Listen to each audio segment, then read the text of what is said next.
Hi again, everybody, and welcome to another live Bengals Training Camp Report. I'm Dan Hoard alongside Dave Lapham. It's brought to you by Medical Mutual, the official health insurer of the Cincinnati Bengals. Let's start with the news of the day, and that would be the latest injury news. A.J. Green was catching passes at practice today, albeit from rehab director Nick Cosgray, so it wasn't like he was on the receiving end of Joe Burrow throws, but it's another positive step toward A.J. making a full return. Carlos Dunlap, Joe Mixon, and Carl Lawson did not practice today. Nothing serious. They did strenuous workouts on a side field, but we should point out that they did not take part in practice. All right, Lap, let's get to these drills because we had a great view of the one-on-one pass rushing drills today. Yeah, first of all, to give the veterans the day off like they did is smart because they get 2 for 1. They had a day off yesterday and get a day off today. Here's Hubbard coming off the edge against Bobby Hart. It's all about feet. You have to have sweet feet, and then hand placement, and then a little bit of a punch.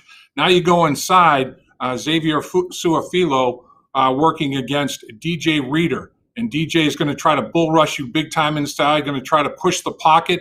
Remember, there's 2 phases to pass protection, time and space. And I can speak to the fact that this is the toughest drill an offensive lineman has to do because the defensive lineman can go anywhere. It's not realistic. He can blow up the field like here, upfield, outside, upfield, inside, can bull rush you. It's very, very tough. It's not a true picture because you don't have linemen on either side of you. As soon as the lineman snaps the ball, they kind of get out of the way. And here's Trey Hopkins doing a pretty good job on Mike Daniels right there. Mike Daniels is a big bull rush inside guy. Watch the pad level that Trey works with here. He's going to try to keep that pad level down. Bend the knees, stay low, don't get bulled. Nice job, stay in front of people. That's good work inside. It gives the quarterback a spot to step up. This one's tough for Michael. Michael Jordan has been playing great, but Geno Atkins at his best, nice tight spin. Michael responds to the spin, but then you have a second move, an alternate move off the spin with the upfield rip. Oh, Geno's a Pro Bowler for a reason. Let's take a look at Jonah. Watch the sweet feet here. This one's Michael again working on just a straight bull, and he handles that pretty well. It's hard to bull somebody as big as Michael Johnson. He's about as big as a condo, and that was found out right there by Brown. Watch Jonah with the sweet feet, and now Brady Sheldon tries the bull rush, doesn't really get it done, and then we're going to come right back with the second look. So now you're thinking, is he going to try to bull me again? Is he going to try to speed rush me upfield? Let's see what Jonah does. Kick step, good feet, lean back, hand placement, boom, take him to the ground. It's all legal. It's all inside, hands within the framework of the body. So it's all about feet, hand placement, punch. That's a good blocking effort right there by Jonah Williams. So the number ones get finished with their reps, and then up come the number twos. And Fred Johnson right here, he was the unfortunate guy to get Khalid Kareem, fresh legs. He hasn't been doing much, and he was ready to go in this drill. Pretty good upfield rush right there. The thing that stands out about Big Fred is look how big he is. Big frame, long arms. Watch this move by Khalid Kareem. Guys, get him up the football field, uses momentum against him, come down inside, get to the quarterback. That was a pretty good effort right there by Khalid Kareem, and 5th-round pick out of Notre Dame. And now he's in the mix, in the fray a little bit. A couple of guys that are trying to make the roster. You know, this is work for them. Get evaluated. You know, guys that have more of a longer shot to make the roster. Billy Price had to play some center today because the center out of Iowa, Kip Nipfel, he's got a head injury. Little bit of a head injury. So he went off the practice field yesterday in a cart, and they weren't examining a body part. And he looked a little dazed to me. He looked a little wrung. So they probably have him in concussion protocol. And Billy Price has been taking all the snaps at guard predominantly. Now he's going to line up here in the pass rush drill at the center position because they're going to need another center today. Trey Hopkins isn't going to take all the snaps, and Billy doing his job there. Get the hands inside, try to lock him out.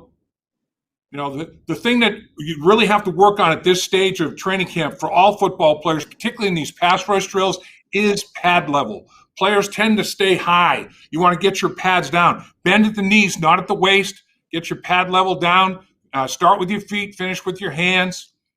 Pretty good effort. And like was talked about before, Dan, one day you may get beaten like a drum. You come back the next day and you do a really good job. You make adjustments. and then have to go from there. It's never the same look 2 days in a row for you. A lot of times it's against different linemen. Here's Adeniji.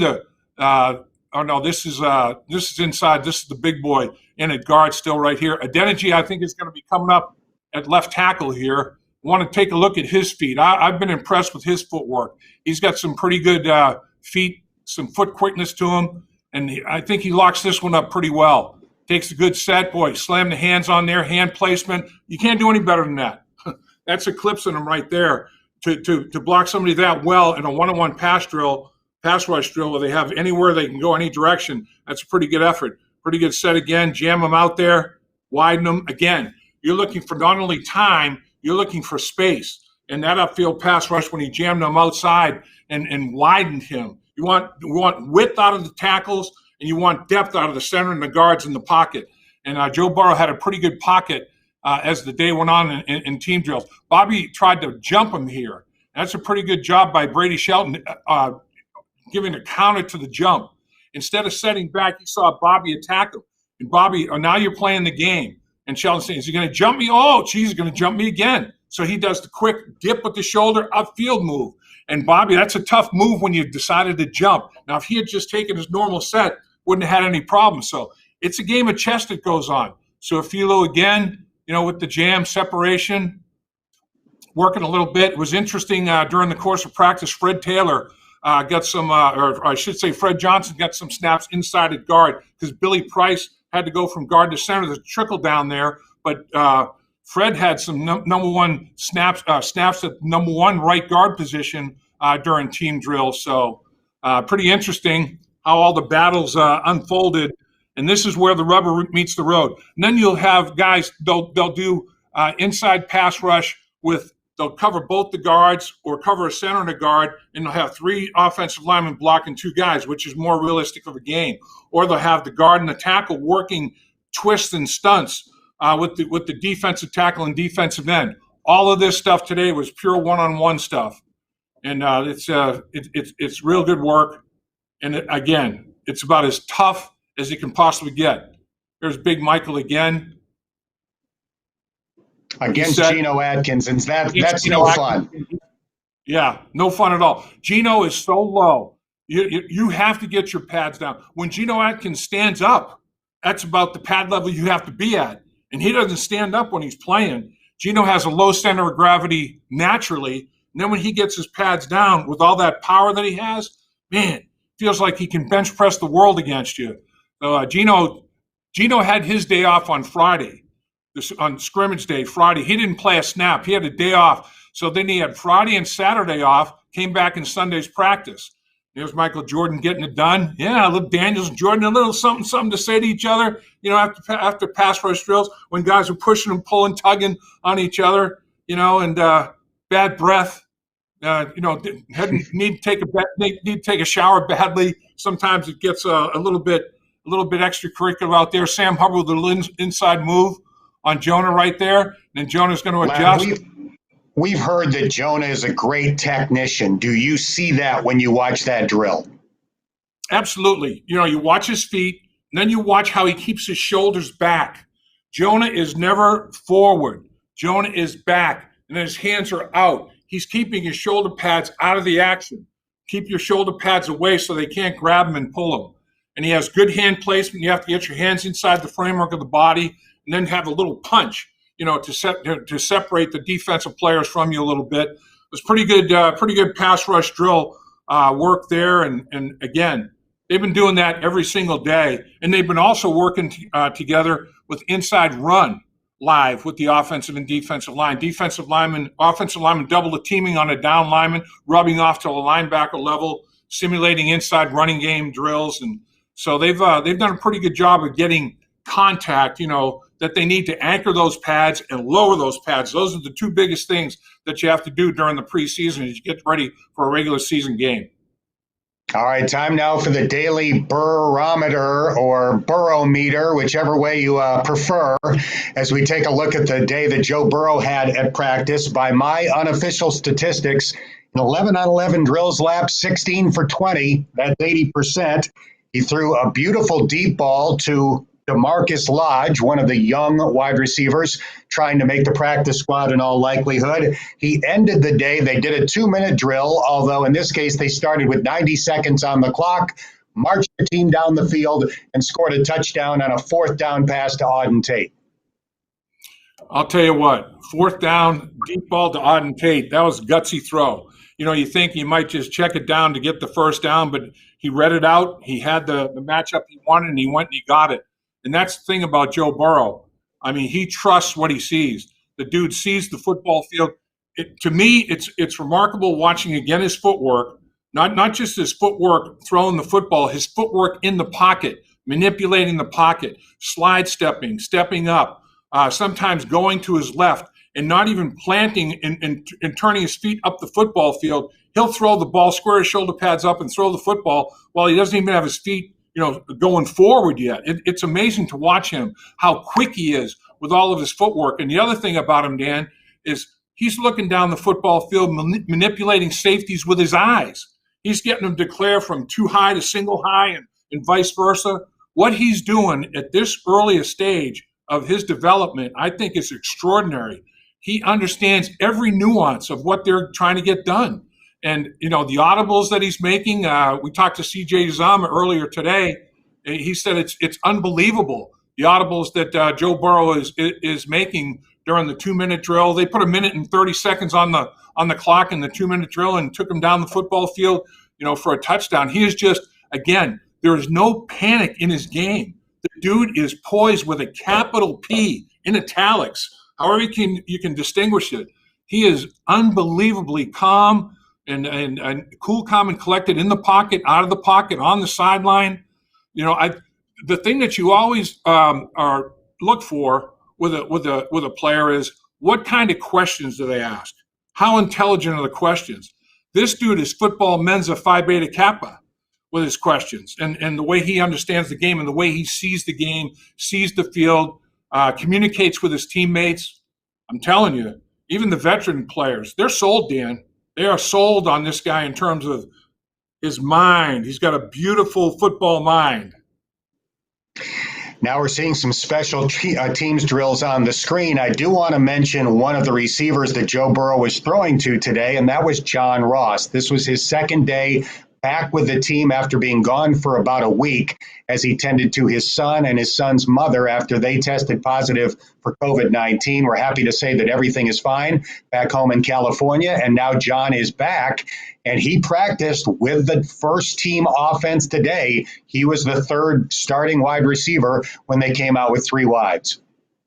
And as we know, Dan, he gives you another dimension. Nobody takes the top off of defense like John Ross. I mean, his straight line speed is, combine record holding 4.22 in the 40-yard dash. Ridiculous. I mean, that's Olympic caliber speed. He is that type of receiver. Tyler Boyd is a different type of slot receiver. You have Auden Tate. You have T. Higgins, big body type receivers. And A.J. Green is a do-it-everything receiver. So you've got guys that can have different roles, different abilities, different strengths, different traits, and that's what you want. You don't want to have 5 receivers of the same guy. You don't want that. I mean, it doesn't work. You have to have different guys contributing to the total composite of the wide receiver package, and as a result, you can run all kinds of different routes and route combinations and line them up in different places. Gives you flexibility, diversity, and all the things you're looking for. It's good to have John Ross back and have him out there and participating in the game of football. I'll guarantee you, I remember Kenny Anderson telling me his rookie year when he threw his first deep ball to Isaac Curtis, he looked downfield after his play action fake. He was like, whoa, he's 10 yards further down the field than anybody I've ever seen. I got to get back and get this thing off quicker. I bet Joe Burrow probably had the same reaction when he saw him on the field actually go and eat up the yardage he eats up. You got to get that ball out of your hand quicker and get it down the field sooner. And that did happen when they were doing one-on-one drills where the wide receivers were matching up against the various defensive backs. He completed a deep ball to John Ross, but it was a little bit underthrown, and that speaks to what you're talking about. It takes a while to realize just how far downfield a guy with his speed is going to be. Exactly, Dan. He was a little bit underthrew it, and then the next one, boom, right on the money. So it is. You need repetition. Repetition breeds comfort level. And that's obviously the concern that probably everybody has. Joe Burrow is operating at a high level of efficiency, and Tyler Boyd is there on a daily basis. Auden Tate is there on a daily basis. Alex Erickson, guys like that. But boy, AJ hasn't been there. John Ross has not been there. T. Higgins has not been there. Literally the top 3 receivers in his packages, he hasn't really had time to develop that timing. And so it kind of makes you wonder, how much will they play in the scrimmage on Sunday? And will you treat that scrimmage on Sunday more like preseason game number 3, and then back them off after that and get them ready for the regular season? Have them play a little bit in that scrimmage so Joe can get live when they're tackling and everything else. Get that feel, get that timing, get that coordination, that rhythm, that he needs with that wide receiver group. But Joe is, obviously, as we've seen this week in practice, he's got it timed up pretty quickly with Auden Tate and Tyler Boyd and others. Joe's pretty he's pretty good in that regard. It's interesting here seeing T. Higgins, number 85, taking part as a return man. I don't think he would be very high on the totem pole, but you've always got to have guys ready just in case. Obviously, he is a big-bodied guy with great hands, so it doesn't hurt to have him ready as a possible backup as a return man if needed.